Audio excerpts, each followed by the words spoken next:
The distress scale is a really basic tool for many couples to use depending on what's going on in their relationship, but often it's about when there is a high level of distress, a high level of emotions happening that they need help to recognize, slow down, and have some rules around so the outcome is much better. So I want to explain this scale. So 0 is I'm calm, I'm sweet, I'm able to totally relax. 10 out of 10 is raging, lots of anger, lots of maybe anxiety at that kind of other end. And we all kind of exhibit these numbers in a different way.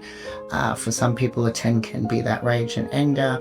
For other people, it can be kind of a cold shutdown or an internal shutdown that happens. What's important though is that we actually have some parameters around when we engage emotionally and when we actually talk through what's going on for us. If we're at a 10 out of 10, it's very hard for us to be heard.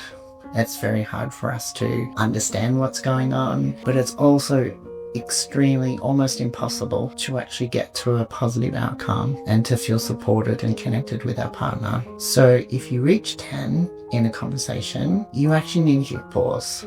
There's actually no point continuing that conversation, and both parties need to recognize that, step away, and slow down. You personally own your own number. It's not your partner's job to calm you down. It's not your partner's job to notice all the signs and actually do something that can raise it and say, hey, where's your number at? But it's you with the higher number that needs to take some acknowledgement, slow things down. This is not a judgment thing. This is just a recognition thing, and working together to actually have better outcomes in your conversations. So generally, I ask couples to ask themselves what their number is on a daily basis. Share that with their partner. So you might be coming home from work. It might be a busy day, lots of stresses, and you might be a 7 out of 10. So you say, hun, I'm at a 7, and then you name what you need to slow that number down. So it might be some space. It might be saying something like, hey, is it okay if we order dinner tonight?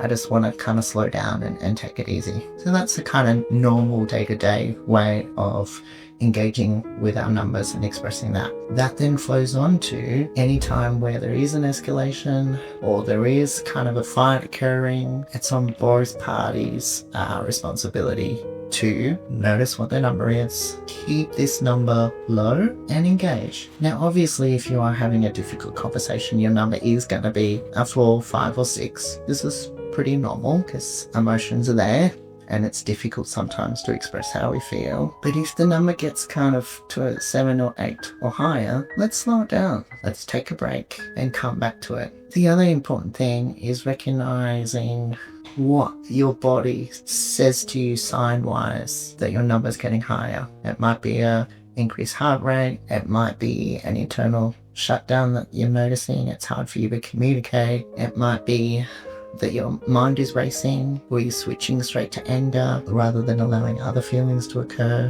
Whatever it is, start to notice, build that awareness, because in counseling that's like step 1. And then 2, start to communicate that, start to build some control and regulate yourself so you can engage better. The other cool thing about this scale is if you're at a lower number, why not hang out? It's not all about just digging through fights and working through all your problems. Sometimes it's actually nice to engage with that partner and have that quality time together. So there's so many different purposes to the distress scale, building communication, but ultimately feeling closer and more connected by being open, accountable, and start to see a calmer environment and deeper connection with our partner. If you'd like to know more about this, if you'd like to spend some time talking through this in a counseling session, reach out to us. We're here to support you. This number scale is not a competition in any way. It's not about judgment of who's got the higher number. It's about two parties working better together to have a better relationship.